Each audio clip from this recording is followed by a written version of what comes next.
आज हम बात करेंगे जड़ और तने की मॉर्फोलॉजिकल डिफरेंसेस का। जी हाँ, जड़ और तने में समानताएं क्या क्या भिन्नताएं होती हैं, क्या क्या अंतर होते हैं, वो हम आज की क्लास में पढ़ेंगे।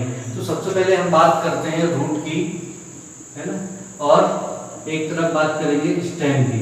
तो क्या अंतर होता है? पहला अगर आप पॉइंट्स देखें, अगर अंतर की दृष्टि से, तो जड़ जो होती है वो सीड्स के रेडिकल से विकसित होती है।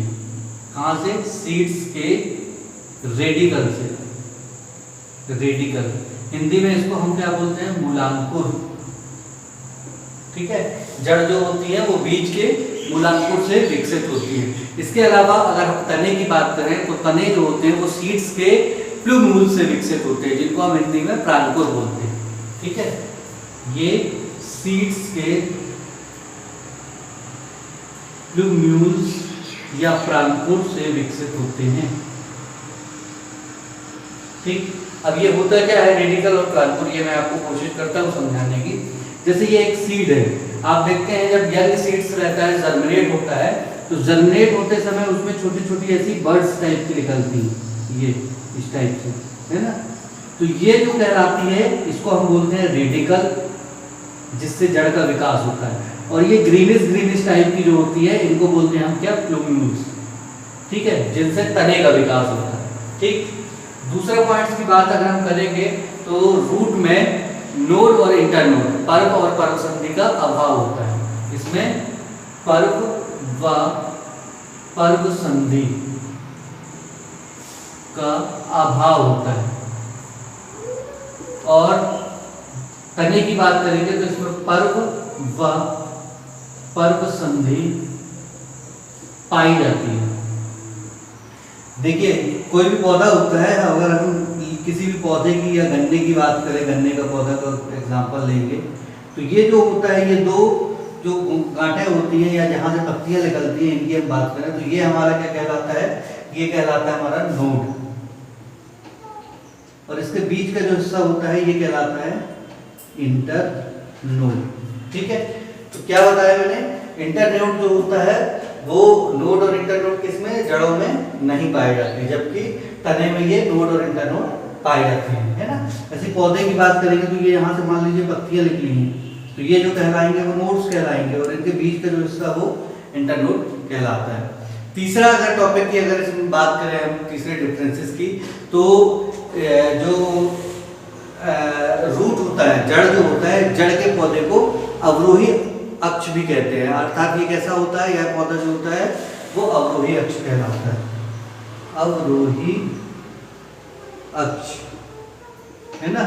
और जो तना होता है ये कौन सा? आरोही अक्ष कहलाता है। पौधे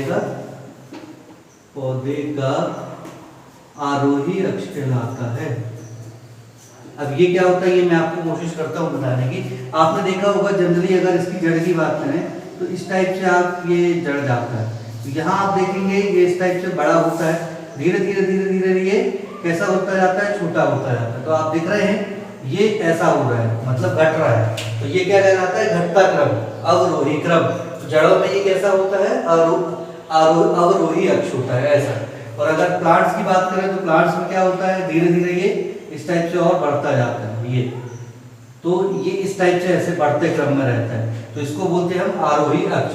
तो तने में ये जो होता है आरोही होता है, और जड़ में होता है अवरोही होता है। ये मैं आपको पॉइंट्स बताने की कोशिश कर रहा हूँ। तो ये आपने देखा, जो तीसरा पॉइंट है जड़ और तना में समानता क्या होता है कि अगर जड़ की बात करें तो कौन सा अक्ष पाया जाता है? जड़ के जब पौधे के में अवरोही अक्ष पाया जाता है ना। अवरोही का मतलब होता है, अगर इंग्लिश में बात करें तो डिसेंडिंग, और आरोही की बात करें तो असेंडिंग अक्ष इसमें पाया जाता है। ये हो गया। चौथा पॉइंट की अगर हम बात करें जड़ और तने में अंतर की, तो इसमें जो होता है वो क्या होता है? पत्तियों का अभाव, है ना। किसमें? जड़ में। इसमें पत्तियां, लीव्स नहीं पाई जाती, पत्तियां का अभाव होता है। और इसकी बात करें किसकी? तने की। जो तने में जो होती हैं पर्व संधियों से पत्तियां निकलती हैं, या पर्व संधियों पर पत्तियां लगी होती हैं। पर्व संधियों पर पत्तियां लगी होती हैं। ठीक है, इसके बाद अगर हम अगली बात करें पत्तियां तो सभी जानते हैं कैसे निकलती है, इसलिए मैं इसको समझाने की कोशिश नहीं करूंगा ज्यादा। जड़ प्राय जो होती है वो हरे नहीं होती, हरी नहीं होती है ना। जो जड़ें होती हैं वो जड़ें हरी नहीं होती। लेकिन अगर तने की बात करें तो तने जो युवा अवस्था में होते हैं, यंग तने होते हैं, वो कैसे होते हैं? हरे होते हैं, हरे होते हैं, प्राय हरे होते हैं। ठीक है, तने जो होते हैं वो प्राय हरे होते हैं। अगर अगले पॉइंट्स की बात करें हम जड़ की, है ना, तो जड़ में आपने देखा होगा इसके सिरे पर रूट कैप पाई जाती है, रूट कैप पाई जाती है, मूल रोम कैप, रूट कैप। हिंदी में इसको हम क्या बोल सकते हैं? मूल गोप बोल सकते हैं ना, ये पाई जाती है। तो इसकी और अगर तने की बात करें तो तने में, इसमें तने में जब ऊपर की तरफ आप देखेंगे तो अंतस्थ कलिका पाई जाती है। क्या पाई जाती है? अंतस्थ कलिका, बड्स पाई जाती है। ठीक है, ये भी मैं आपको कोशिश करता हूँ।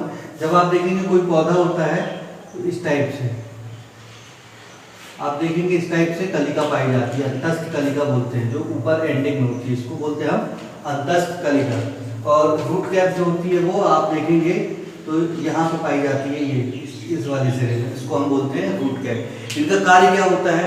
अगर रूट कैप की बात करें तो रूट कैप जो होती है वो जड़ को प्रोटेक्ट करने का कार्य करती है। उसमें म्यूसिलेज नामक पदार्थ स्थापित होता है, जिससे वो भूमि के अंदर ले जाने में उसको हेल्प करती है। ठीक है, अगले पॉइंट्स की बात करते हैं हम, जड़ में और तने में क्या अंतर है। तो आप देखेंगे कि जो रूट होती है, रूट में एक कोशिकीय मूल रोम पाए जाते हैं। ठीक है, जो भूमि से जल एवं खनिज लवणों का अवशोषण करते हैं। क्या पाए जाते हैं? एक कोशिकीय मूल रोम, एक कोशिकीय मूल रोम पाए जाते हैं। किसमें? जड़ों में एक कोशिकीय मूल रोम पाए जाते हैं, जिनका कार्य क्या होता है? भूमि से जल एवं खनिज लवणों का अवशोषण करना होता है। ठीक है, इसके अलावा अगर तने में बात करें तो तने में बिखरे हुए बहुकोशिकीय रोम पाए जाते हैं। इसमें बहुकोशिकीय रोम, है ना, बहुकोशिकीय रोम पाए जाते हैं तने में। इन तनों का क्या काम होता है? ये तने में बिखरे हुए जो बहुकोशिकीय रोम होते हैं, ये इसकी रक्षात्मक प्रकृति का कार्य करते हैं, उसकी सुरक्षा का कार्य करते हैं। ठीक है, इसके अलावा अगले पॉइंट्स की बात करते हैं। अगर हम जड़ की, तो जड़ के पौधों की जो शाखाएं होती हैं उसमें सहायक जड़ें पाई जाती हैं। इसमें क्या होती हैं? सहायक जड़ें होती हैं, है ना। ये सहायक जड़ होती है, इनकी जो ब्रांचेस होती है उसमें सहायक जड़ें भीतरी सतह से निकलती हैं। जो पाई जाती हैं कहाँ से निकलती हैं? भीतरी सतह से, सहायक जड़ें भीतरी सतह से निकलती हैं। ठीक है, अर्थात ये कैसी होती है? अंतर्जात। इसको हम क्या बोलते हैं? अंतर्जात, ये अंतर्जात होती है। जबकि अगर हम बात करें इसकी तने की, तो तने में जो होती हैं इसमें शाखाएं बाहरी सतह से निकलती हैं। कहाँ से निकलती हैं? बाहरी सतह से, पत्तियों के कक्ष में, कलिकाओं से निकलती हैं। पत्तियों के कक्ष में, पत्तियों के कक्ष में कलिकाओं से ये निकलती हैं। अर्थात ये कैसे कहलाती हैं? बहिर्जात। ये कैसी होती है? बहिर्जात। ठीक है, क्लियर है। इसमें जो शाखाएं होती है बाहरी सतह से पत्तियों के कक्ष में से कलिकाओं के रूप में निकलती हैं, ये बहिर्जात होती है। इसके बाद अगला और लास्ट पॉइंट की अगर हम बात करेंगे जड़ में, तो जड़ जो होता है ऋणात्मक प्रकाशानुवर्ती होता है। क्या होता है? ऋणात्मक प्रकाशानुवर्ती, प्रकाशानुवर्ती मतलब आप देखेंगे जिस तरफ सनलाइट होती है उसके अपोजिट में ये ग्रोथ करता है। ठीक है, और धनात्मक गुरुत्वानुवर्ती है, जहां गुरुत्वाकर्षण ज्यादा होता है गुरुत्वानुवर्ती, वहां पे ये जाता है। जलानुवर्ती भी होता है। ठीक है, तो अब अगर हम जड़ की बात करें तो हमको यहाँ से अगर सनलाइट मिल रही है तो ये नीचे की ओर ग्रोथ करेगा। उसका कैसा होता है? ऋणात्मक, जहां से प्रकाश मिल रहा है उसकी अपोजिट साइड वो ग्रोथ करता है। ठीक है, नीचे की ओर। तो ये हमने देखा ऋणात्मक प्रकाशानुवर्ती होते हैं कौन सी? जड़।